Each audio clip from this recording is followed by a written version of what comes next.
Welcome to Shruti Outloud, a podcast where I invite guests from different walks of life to share their stories of following their passion, success, and happiness, which in turn motivates our listeners to follow their heart. Hi, and welcome back to another episode of Shruti Outloud Podcast.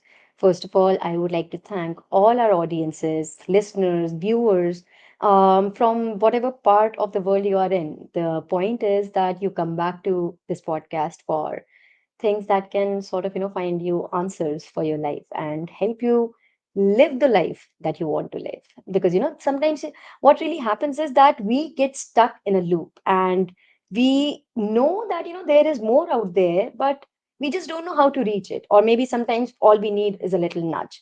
So that's what this podcast is about. It's about way of life. And today's guest is somebody who has got um, I would say he has got some very exceptional things to discuss, something that hasn't been really, talked about on this podcast. I know I end up saying that for every episode, but that's how it is. I cannot really not say it because if I can see that, this person, this guest is bringing something that hasn't been talked about, then I am going to mention it. So that's what I just did.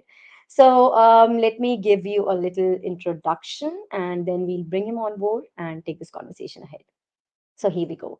Sanjeev Verma, a photographer from India but based in Singapore, is keeping Renaissance art alive through Cocktails Photography. Fine art photographer with almost a decade of experience, Sanjeev draws inspiration from both Renaissance masters and more contemporary cinematographers. His photographs focus on narrative and individual subjects. The process of channeling one's inner fortitude into a creative expression is one of a kind. Let's bring Mr. Verma on board to talk about art and how it can help with things like finding meaning, keeping your mind in balance, going through a midlife crisis, or dealing with the effects of a pandemic. Through his personal narrative of discovering his inner artist and his reflections on his passion for art and photography, let's talk to Sanjeev about the importance of art in one's life. Hi, Sanjeev. Hi Shruti, how are you doing? I'm doing really good. And first of all, thank you so much for agreeing to be a part of this podcast and sharing your stories with us. Absolutely, the privilege is mine. So, as we go, the name of this episode is The Power of Stories. Mhm. So, I'm really looking forward to hearing a lot from you on this topic, other than a lot of things that I do want to discuss. And I know, we have discussed about the topics that we are bringing on board today. They are in itself possibly an episode in itself. So, Mhm. maybe I would ask you to come back for an entire series and maybe we can dedicate each episode to one of those. I would love that. As long as there are people who are willing to listen to it, absolutely. I love talking about it. Absolutely. I think so. I'm pretty sure after listening to this podcast, I am going to hear a lot of this to bring you on board and go in Brilliant. depth of each of these questions. That is brilliant. That is exact. It is so good to hear that people have these kind of, I won't say existential questions, but people have um, a, um, a hunger or thirst for knowing these kind of things as to what keeps us interested, what keeps us alive on this planet. So, absolutely. I completely agree with you. And I think that it is very important to keep a curious mind because, our mind is always looking for more. And it's just that what you want to give it, you always have that choice. So, Mhm. this is what this podcast is doing that, we are trying to give inspirations, motivations, or answers to people so that, they can find their way, so that they can find their path and be on that and be happy. Abs- that is the point to note.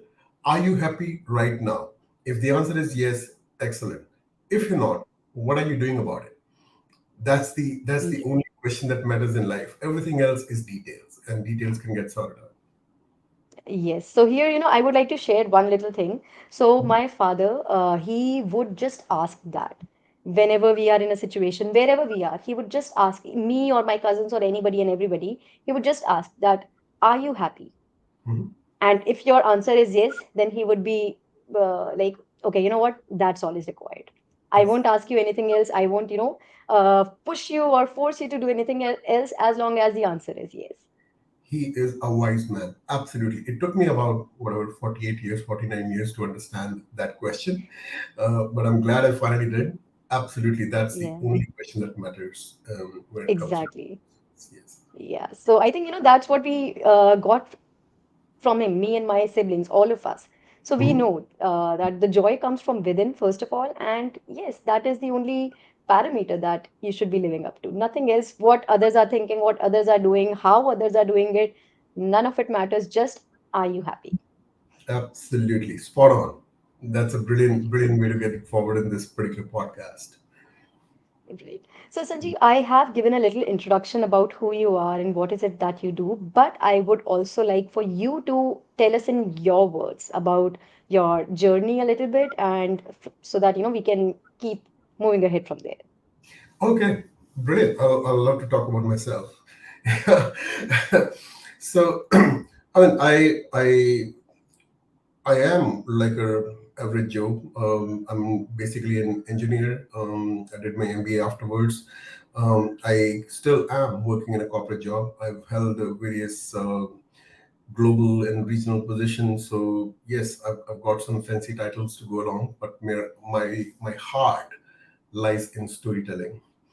And when I say storytelling, it could be telling in very different ways. I mean, I've been very lucky to be blessed with some interest in the areas of acting, in theater, in filmmaking, and I picked up photography in the year 2010. So I don't call myself photographer, I don't call myself filmmaker, I don't call myself actor. I call myself as a storyteller. I feel every story that I come across, whether it is imagined or inspired from the real life, I have different ways to express. I can express it as a piece of theater play. I can express it as a film. I can express it as a photograph. And what I have found in my own experience that I'm able to express a lot of stories via photographs. And yes, I drew my inspiration from various different people. So for now, I'm handling these two lives which are running parallel. I'm sure at some point in time, one of them is going to take the center stage, and I hope it is going to be photography, because that's what I'm excited about. Personally, from a perspective, yeah, I have lived a life like everybody else did. Um, Lost both my parents and one of them to COVID about a year and a half ago, uh, and got divorced, and now pursuing my life towards my passion, just living it out. And first time, for the first time in my life, I'm actually learning to get guided by how life takes you, rather than me putting in a plan that, okay, you need to get this job and make a family and do this and do that. No, it's basically getting on the day and seeing how the nature, how the life is talking to you, and how do you respond to it. So I guess I'm starting to learn to be able to do that at the age of, I'm nearing 50 now. So yes. Absolutely, Sanjeev. But here, I would just like to mention one thing that, when you said that, one of the sections, one of your part of your life will take over, and you hope that, it is the one where your passion lies. And here, I would just tell you that, you have that choice and you make that choice. So yeah, you just do that for yourself. I needed to hear that. I needed to hear that. Brilliant. Great. So, moving on to my question for you, talking about art. So, although I think I will be quite with you on your answer, but still, let's talk about it for the audience. That is art really important in life, and how do we incorporate art into our busy lives? And the way you have been doing it, I think it would be great hearing it from you. Yeah. And I think this is a very common question. I had that question. I mean, like, this is a life of survival. I mean, you need to make money, you need to make your ends meet, and the typical notion of artist is somebody who's struggling for money, somebody who's struggling for resources. I mean, there are successful artists, but I mean, a lot of people have this notion that artists become successful after they die. And I was looking to become a successful artist before I died. So, uh, yeah, it is a very valid question. And is art really that important? I mean, a lot of people will come and say, what's in it in a painting? I can always buy it. I can always, afford to put 20 paintings in my house. Yeah, my whole point is, why do you need a painting? Why do you need to look at a painting? Why do you need to look at a piece of sculpture? Why do you need to listen to a particular piece of music? There was a very interesting data which happened at the start of the pandemic, especially in the country where I live in, where there were about 71% of the people said um, art is not necessary for living. And the beautiful part was those 71% people who said that, they were surviving through the crisis of the pandemic by either watching movies on, the social media platforms, or by reading books, or by taking a painting, or by doing something. Everybody was latching onto one or the other form of art to go through this, but they were saying it's not important. That's the level of unawareness we are talking about amongst ourselves. So when I look at it, what is art? Let's talk about that. There are different definitions. I'm not going to talk about what is taught in the art schools and all that. What my perception is, art is something that brings the experience of life in your awareness. You know, life is happening at a much grander scale. Right now, when you and I are talking, somewhere a deer is running for his life, somewhere in the, Amazon forest, or, a lion is chasing it. And there is there are people, I'm not sure, a lot of people talk about it, there are people who are living below the poverty line. I mean, they're struggling for their resources. I mean, as you and I are talking, life is happening all around.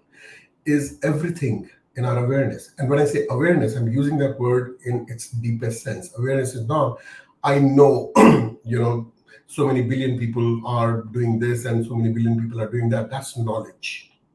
What I'm talking about is awareness. Awareness in a sense that, do I feel for that? Is that experience of life available for me? We all know that there are, I'm getting remembered of one particular photograph which I saw. Uh, we all know that, there are people in India who clean streets, who clean gutters, right? And there was one picture of a person who was just coming out of the gutter, all filled with, the muck which is in there, and smiling. Now, until you see the picture, you do not realize the life that person is living. You know that as a statistic, you know that as a person, as a piece of knowledge, but that experience is not in your awareness until you look at that particular thing. And that's what art does. It brings the whole experience of life which you haven't lived, which you haven't experienced, right in your awareness, in that one single piece, in that one painting, in that one piece of music. I mean, we all know theoretically what love is, but until you hear that melody that haunts in your mind, that's what gives you that piece of experience. So for me, art is you getting an experience in a packet, in a very small packet, in your awareness. Because if I were to actually gain an experience of what a gutter cleaner in India feels like, I'll have to spend 10 years of living his life, or living the means with which he lives it. Now I am getting a slice of that experience in 1 second by looking at the piece of art. That's how powerful art is. I hope I provided some insights on that in that question. You absolutely did. You absolutely did. And I'm pretty sure that even, this is the very first question that we have started off with. I think, yeah, this is going to get people hooked and, they want to hear more. Okay. So, moving on to the next question. It is believed, and I would totally agree with it, that, art has the power of healing. Any form of art, it has the power of healing. And it helps you to sort of, feel connected, feel inspired, and actually become aware. So I would like to hear your view about the same, that how does art help us in initiating or sort of, moving ahead with inner work? Mhm. And that's a very brilliant piece. I mean, there are some regimented approaches in terms of art. I mean, art as a therapy is one of the recognized fields as well. But I would not even take it to that level. I mean, therapy sounds like somebody is a patient or somebody is, sick or not doing well, and that you're treating that person with a medicine, and now you're treating with art. No, I'm talking about in general life. I mean, you and I living our life. Does it have therapeutic value? So before we get to the answer to that, it's basically important for us to know how are we living our life. I believe at a very simplistic level, there are two ways in which a life could be lived. One could be as an observer, stuff is happening around you, and you're just observing. I mean, you're not doing anything. The second is you participate. You participate in the process of life. And that participation could be positive, negative. I mean, that's judgment, but you're participating. You're actually doing something about it. When art is bringing, linking it to the first question that we asked, that when art is bringing all those unlived lives to our awareness, now we have a choice. We can either be spectators and just be observers. There's nothing wrong. There's nothing wrong to be observers. We can be neutral observers where we don't get affected and everything is passing by. Everything is like, as the sages say, it's all an illusion, just be detached, no problems. Or we can just be observers and keep feeling guilty about it or keep feeling indifferent about it. That's our choice. But then comes in a point, a piece of art can actually move you to participate in life. And it doesn't have to be somebody, picking up a sword and going to war. I am just talking about something very simple, watching a sunrise or a sunset, right? You could just be walking along the road and seeing the sunrise or seeing the sunset, and just as a matter of event, you know, just seeing this as an observer, as a piece of entity. You may even take a phone out, click a picture, post it on your social media story, and like, hey, I'm watching sunrise or watching sunset. That's one way of doing it. The other way is actually standing on a beach, watching that sunrise, trying to imagine, you know, how many photons will be coming out of it. I mean, what's the heat? What's the how many bubbles? How many volcanoes must be erupting out of it? And then seeing the placement of clouds.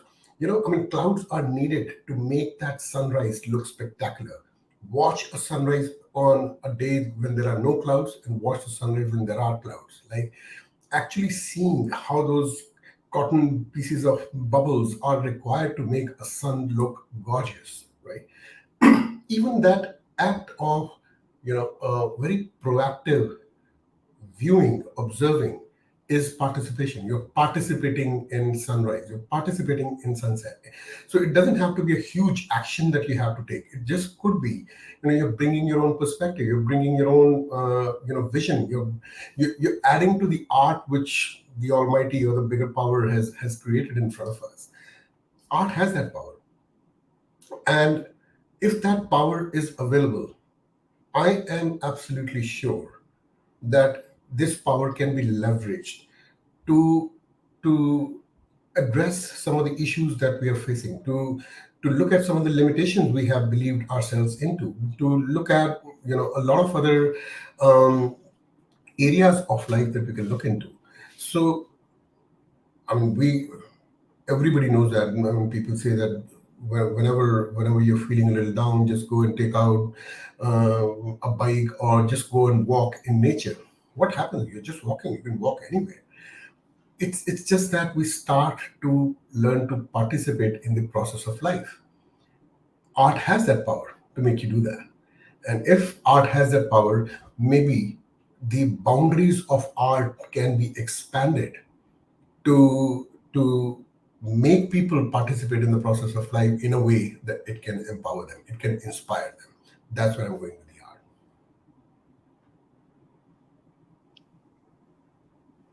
Right.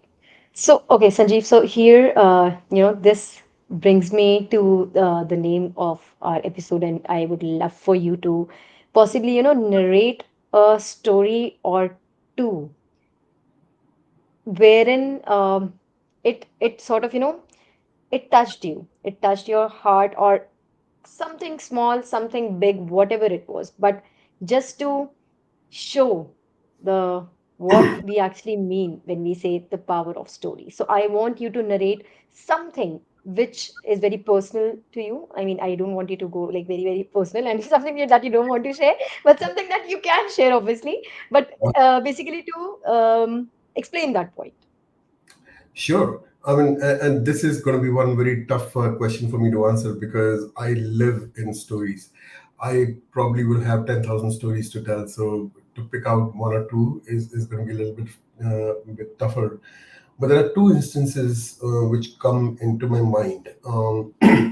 One is my first photography trip to a place in near Jakarta, which is in Indonesia, and I still call him my master, Ravindra. He was taking me out. He taught me how to look at life. How do you identify what to click, what not to click, which is the most important piece of learning I did in my photography career. Um, so we were going to a village, and we were going to click pictures of people living in that village. And I mean, me coming from India, thank God. I mean, I did not have very humble background, but yes, not a very affluent as well. But I'm no stranger to poverty. Um, so when I was going in there, we parked our car just at the entrance of the village, and there's a big stream that is flowing through the village. And I'm told that that stream is the lifeline of that village. And I did a story on that. Um, but right when I was going in there, I looked at the places. I mean, there was a lot of stuff that was happening in that stream.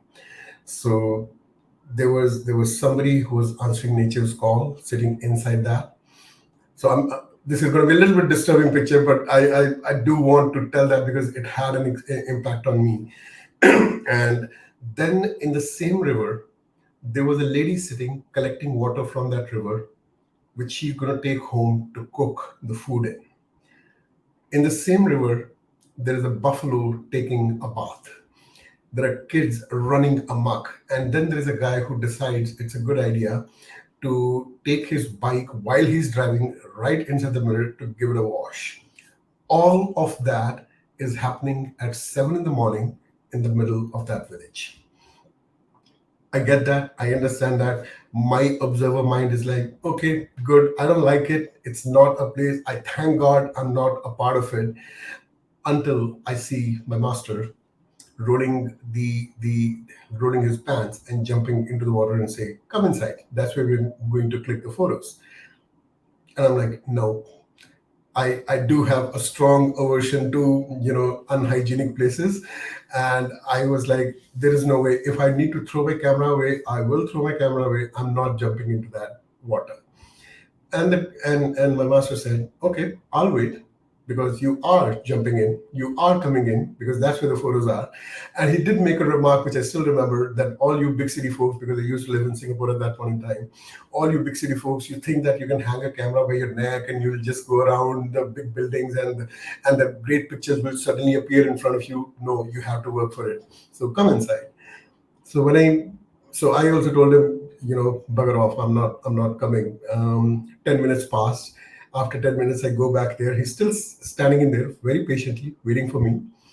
I finally decided to, roll my pants, and I decided I'm not going to wear my sneakers in. So I took somebody else's, I borrowed somebody's slippers and went inside. The moment I stepped into the water, I was frozen. I was frozen, as in like I couldn't move.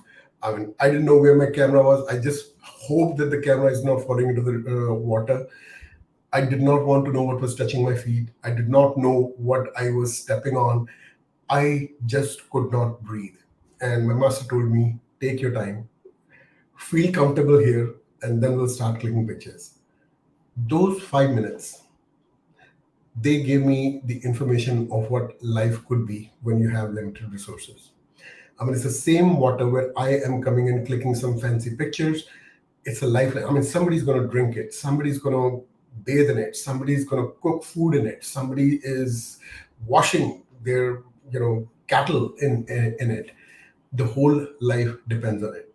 I saw that life just 10 feet away when I was on the banks, when I was looking at it. I saw that. It's not like I wasn't aware of it. But taking that step and jumping into the water, being a part of that life, that changed me. Yes, I did have a lot of fun. I did not feel sorry for them.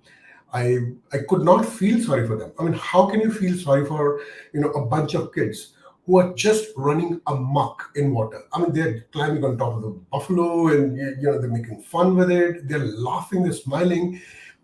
I did not have the need to go back and say, "Oh, poor guys. I mean, you're suffering." Like, what are you talking about? We're having fun. So, to observe a life from the banks versus to go inside and being part of it changed my perspective completely. That's when I said, I'm not going to be the reporter of stories. I am going to be the part of stories, which is why some of the projects which I do, the people I work with, they equally contribute to the art that we create. It's not nobody's sitting at the sideline. You come and jump into the water with me. That's when the stories will happen. Absolutely. So, Sanjeev, here I would like to narrate a little incident which sort of, is related to what you just mentioned. Um, so, me and my friends last year we went to this village in Himachal called Sanj Valley, and so one of my friends, she was very, she all she could see there was that, oh my God, these people, see how hard are they working, and how poor they are, and this, that. And what I could see was, they are living their life. And she was using this word called bichara. And it did not sit well with me because, you are saying that coming from the place where you are, and you're comparing their life to yours. But that's not how it is. They are living a life and they are happy. See, just, look at the smile on their faces. So I think that's also something that we need to understand, that first of all, everybody is living their own life. And I think all of us sort of, need to stop thinking on those lines and just be a part of where you are. That is very important. And that's how, as you said, that, that's how you create stories, that instead of just being somebody who's just looking at it from outside and, sort of thinking it how you think, just be a part of it. And yeah. Absolutely. I mean, as I was narrating to you, and absolutely, you're spot on. I'm standing inside the water for the first time. I'm like this. I'm frozen. I'm not even breathing. And those guys are having fun. Who should call Bechara to whom? Right? Exactly. Of course, they're thinking this city folk, he doesn't even know what he's talking about, has his expensive camera, doesn't even know how to stand inside, and these people are having fun. So I think these labels and judgments, yes, we should all help each other to grow. We should all help each other to, live a life that you want. But let's not get ahead of ourselves and say, hey, I'm living a privileged life. Yes, we are, and I'm thankful for that, but the other person is not, because smile is on that person's face, not on mine. I am stressed. I am, thinking what to do. I'm stuck in a situation which I haven't dealt with before. I mean, even if I take my life in perspective, I'm not smiling as much as they are with almost zero resources. I mean, I'm even afraid to touch a buffalo. And as you said, in that valley, and I haven't really gone to that particular place, but I would like to go to that place sometime soon. If somebody is wearing a smile doing what they're doing, they're already ahead of you. If you're comparing the race or a competition, they're already ahead of you. With all the resources, if you have not managed to live happily, you know, I think the judgment is out there. Exactly. And I would suggest that, you should go there. It's a beautiful village. And so I think me and my two other friends, we were the only, to term it right, we were the only outsiders there. And the entire village welcomed us. And, we got to be a part of one of their biggest festivals. So it was a really good experience. So that's what I think, that, just be where you are, be in that moment, stop thinking of yourself as someone who's different from them, because in the end all of us are made of the same energy, and I think all of us are connected in that way. So yes, they are living a different life, but that's what it is. It's just a different life, It and is. it's their journey, and if they are happy in it, then who are we to put any Ja- labels on it and ab- judge. Absolutely. Absolutely. Very well said. Yes. Agree. Okay, so Sanjeev, here I would like to ask you a question, but before taking that question ahead, let me just give a little sort of, what do you call, a little placeholder for it. So recently I went to India Art Festival, and we were just, checking out the art from different artists and everyone. So there you could see that every artist puts in his or her own flavor to what they do. Like one of them, all of his paintings had a parrot, all of his paintings, like you some in some of the paintings you could see like it right there, but in some it was somewhere in the background or hidden or maybe smaller in size, but it was there. Then there was this other artist who used neon colors, so it was very vibrant, and so every artist brings, I think, they bring in their own flavor, and that brings me to the next question, that um art speaks your own truth. Art speaks who you are, and sometimes I think artists, they are not really able to say it through words, but they say it through their art, and that is their form of putting themselves out there in their truest form. What would you say about that? Oh boy, this is a Pandora's box question, and I would, yeah. Let me answer this question first, and then I'll take you to one of the experiences I had. Um, Artists are not only speaking their own truth. Yes, that is the starting point. I mean, without speaking your own truth, you cannot express in an art. But artists have the ability to speak everybody else's truth. As I was saying, they are bringing a slice of life for you, whosoever the artists are. So they do have the ability to speak the truth in general, seeing their truth differently. But the point is that truth does not remain constant throughout the life. It does change. It does have its different connotations as the artists grow, as the artist's ability to look at life grows, or as different aspects of life get shown to the artist. I mean, you could be living in a place like I was clicking pictures before going to that village. I did not have this idea that you need to participate in the story to be the story. Before that, I still click good pictures, but they were not what I would consider them something that touched my heart. So you're absolutely right, and I want to bring an example. This was actually quite a landmark trip. I was visiting London for work, for my corporate work, and I thought of using my spare time to visit this place called National Gallery of Portraits, which hosts all these paintings from the yesteryears, and all the artists from, I think, 1100 or 1200 AD onwards, or their works are displayed there. And I took a fascination. I used to paint when I was in college. Not a very good painter at that, but I always had a fascination on realism. Realism, something always caught my attention. And I was visiting their section which had Renaissance period, and I struck upon a section where I saw a painting called, I don't know whether I'm pronouncing it correctly or not, Adoration of Magi, where when Jesus Christ was born, three wise men came to visit the family, and I saw a painting, beautiful. I mean, when you look at a picture which is 4 meters by 6 meters, kind of a dimension, larger than life, it strikes different chords. And I was very impressed with the choice of colors and the lighting and everything. And then I went ahead a little bit and I saw another Adoration of Magi. And like, interesting. It looked very different. Theme is the same. So the first painting had, you know, the mother and the child in the lap, and then the three wise men bowing down and offering whatever gifts. And then there are a couple of villagers which are onlooking, and just very bare walls, very dilapidated kind of ruins, kind of surrounding environment. The focus was on the exchange that was happening between the parent, the child, and the three wise men. That was the central focus, and it was almost like Jesus was lit with moonlight, and everybody else was lit with lamplight. So, I mean, you could see the nuances of colors and everything. And the next painting, I mean, the whole surrounding is so very opulent. It's like some big city, and there are some very expensive dresses these wise men are wearing, and all that stuff. I mean, the whole environment has changed. The exchange is still the same.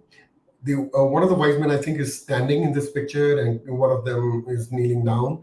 But the focus, you could very easily notice that the surroundings, the environment has changed. It's speaking differently to you. The two paintings, I picked very different message from one. One was about that human interaction, that somebody who's very wise thought a child holds more, wisdom and more power than the wise men could. And the other one was, it's just an event that happened at that point in time. Interesting point was, both the paintings were done by the same painter, 10 years apart. Rubens was the person. And that was like, oh boy, how did this happen? I mean, it's the same painter, and it's the same, and he's a master. I mean, he's a known. He's not like somebody who's trying to experiment, or trying for their identity thing. He was an established person when he did the first painting and when he did the second painting. Maybe their own values changed. Maybe he became more commercial when he was looking to do all these fancy clothes and all that stuff in the second picture. Or maybe he just said that, you know, when the birth of Christ happened, for people of that time, they would know this is, a heavenly person. They would know that this is a special person. It's just an event in their life. How those perspectives changed within an artist is an interesting thing. Both of them are the truth. Both of them are absolutely the truth. That's what he felt, that's what he expressed. But the truth changed with time. The truth changed with the more exposure, the more values, and sometimes it could change for different reasons. I mean, maybe an artist is struggling, and he now thinks the life is not that helping a force that one was taught in the schools.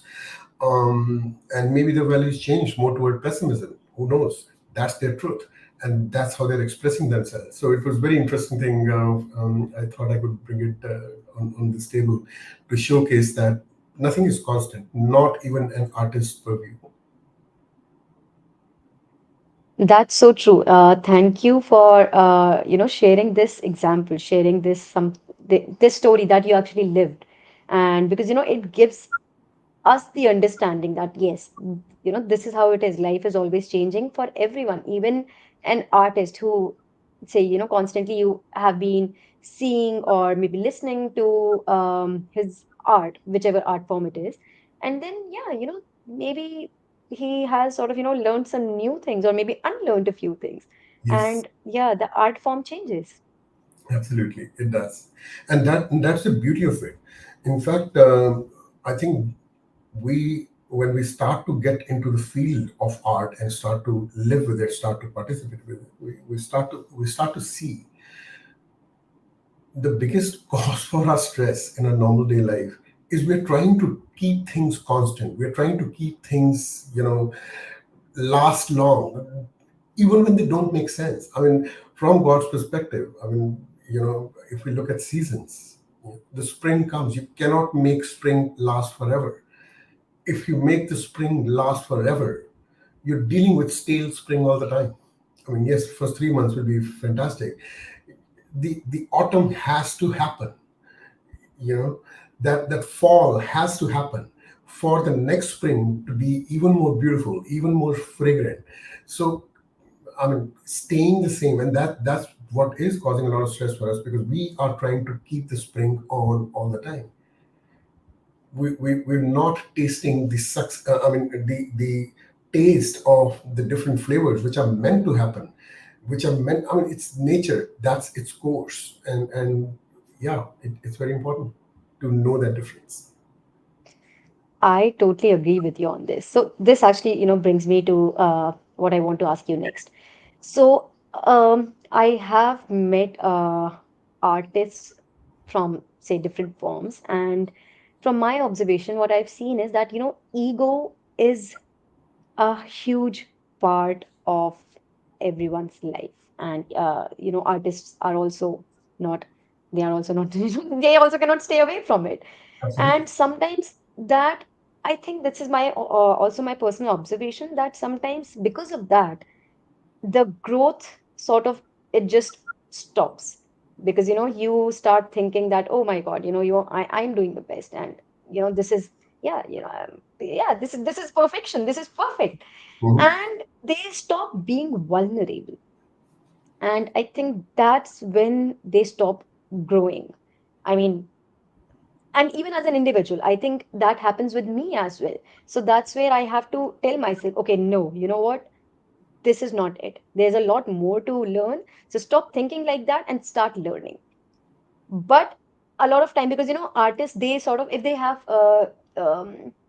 experienced fame in that zone, it also becomes difficult for them to sort of put it aside and start learning, because they think, okay, you know what, I'm in a good spot and everybody is loving me, and this is it. So what would you say about this? In what way? Is it right, wrong, or what should we do? What What what is your opinion about it? What do you think about it? That first of all, have you experienced it? And if you did, then how did you sort of change that within yourself? Oh, From absolutely. sort of going from the ego-based art to the art of vulnerability, wherein you are completely open and you start experimenting and experiencing in that way. So let me tell you this: there is nothing called ego-based art. It doesn't exist. Art is art. Now, what you do with ego is you restrict its form. Art could become whatever, a big grand version. With your ego you're restricting it. That's possible, but it cannot be an ego-based art. And we're all work in progress. The problem is Right. the best artist would be somebody who would be a complete saint, 100% pure. None of us are. I mean, that's the reality of the matter. We're all work in progress, and it's completely up to us as to how we work upon ourselves. When he said that, we should be humble enough to not be seduced by the fame, and we should always constantly be learning, it doesn't necessarily mean that we should give our practice and go to school, go to college, because I'm not a big fan of school and colleges. I don't think quite a lot of learning happens. Education probably does. I'm not too sure what the right terms are, but absolutely, we need to learn. Now, if somebody's saying, let me stop learning, okay, because I've done enough, and it's I think I've found my formula, let me keep going. Absolutely right. There's no issue about it. The problem is you will then have to live with the consequences of what your choice is. If your choice is, I'm not going to explore more. I'm not going to. It's almost like you've learned addition and subtraction in mathematics, and you're saying I don't need to learn multiplication or division. You can live your life just adding and subtracting, but the number of numbers you can produce by addition and subtraction will be very limited. So you are making a conscious decision to live a limited life.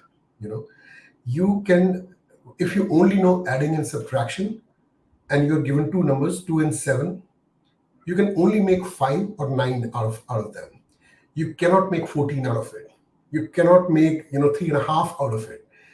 For that you need to learn multiplication. For that you need to learn division. So it's your choice. The trouble starts in when you see others growing, and suddenly they are exploring those aspects of life which are not available to you as an ego-based person. That's when you start to crunch. That's when you start to curse yourself, and that's when you start, hey, that person must be doing something wrong, or their art is wrong, it's not following the norms of religion, it's not following the norms of this. All you're saying is that person grew, I haven't, and I'm not willing to take the responsibility of that. I'm not willing to say, okay, leave it out. I will go ahead and I'll start learning from now, because I mean you can learn at 99 years of age. You can learn a day before you die. You can learn 10 minutes before you die, because it's definitely going to carry in energy form somewhere else. So yeah, I mean, personally, if you want to ask me, it was a very recent example. I was doing a photo shoot. I'm involved in one of the film project, wherein everybody treated me like, oh, you are our mentor, and we're learning from you, and it is seductive. It is seductive. You do buy into that, like you've got some big thing, and people are always looking up to you. And I was clicking one photograph, and needed to change a setting when somebody actually made a remark, and he's also one of the directors, so not a small person. Like, hey, why aren't you doing it this way? And rather than telling him, yeah, you're right, absolutely, I should be doing it, suddenly the thought comes in, I'm supposed to be the master. I'm supposed to say all the wise things. I'm supposed to say, how come he said the right thing and I'm not saying that right thing? It took me about a minute to realize, what am I doing? I mean, what he's saying absolutely makes sense. And why am I letting my ego control that process? Ideally, if I'm fully sorted, that should happen instantaneously. It took me a minute before I said, yeah, you're right. Okay, we'll do it that way.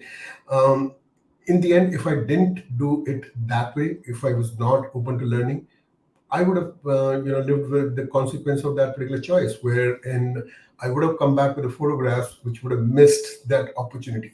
I would have come back with the numbers fives and nines. I would have missed 14s and three and a halves. So, yeah, you only learn as you grow, and it is your decision. I'm not happy seeing the same piece of art that I produced yesterday to produce today. That's my personal choice. But if somebody's saying, I'm absolutely happy to see the same piece of art that I produced 10 years ago, even now, it's their choice. As I said, they are living with their consequence. I am not happy to live with the consequence of an ego based art. I'm working, have I completely conquered it? Not at all.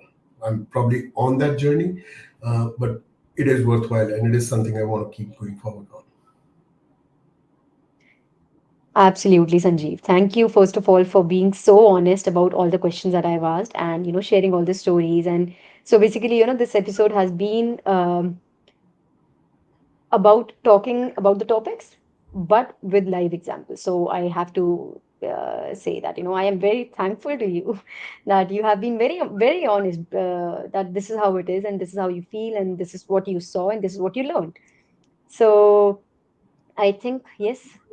Um, Pleasure is all mine, Shruti. I mean, I mean, there are quite a lot of times when you are going through this particular process. I mean, when I'm going for my photography assignments, I mean, where the focus of everybody involved in that is, let's get that thing done. And absolutely everybody wants to, um, do their best and create a piece of art.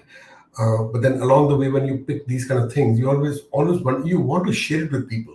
But you can't do that on the job, because I mean, unless people grab coffee, which these days a lot of time it does happen after the work. We sit together, like, what insight clicked, what did this, what did that. So you always come up with a lot of nuggets on what you learn, and then you feel where you should share it. I am so happy that a platform like yours, like Shruti Out Loud, exists, where I got the opportunity to share what I have been experiencing throughout my journey as a photographer and a storyteller in that particular practice. So privilege, I feel privileged, and pleasure is all mine that I got to share these stories. So thank you very much, and keep up the great work.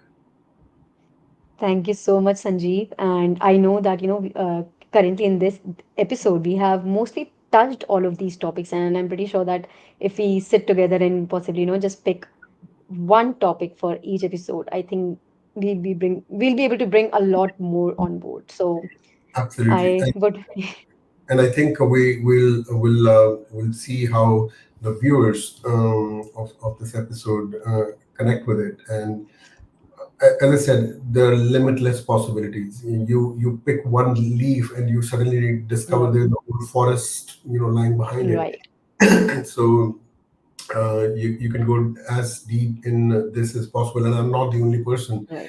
who's experienced that. There are tons of other great teachers and masters and artists who are able to do that. So absolutely, I'm looking forward to that and see how this opens up into something even bigger and more beautiful. Sure, Sanjeev. So I will be talking to you. I'll be getting back to you about possibly, creating a series for you. So till then, thank you so much for taking out time for this conversation. Thank you so much for sharing the stories and sharing your learnings. And I hope our audience will get to take away a lot from this and they'll be coming back for more.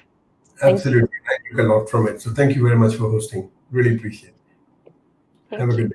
Thank you. You too. Bye bye.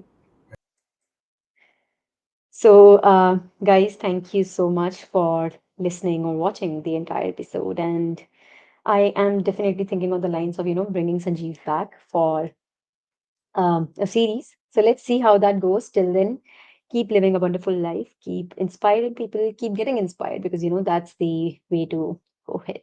I'll see you soon. Shruti Out Loud welcomes all stories. It can be a brand, it can be an organization, or it can be a person. The only thing common would be passion for life. Please subscribe to this podcast on Spotify, Google Podcast, Apple Podcast, Amazon Music, Ghana Podcast, and every other platform where you can hear this. Please leave a review as that helps my podcast to grow. Thank you once again. See you for the next episode. Bye.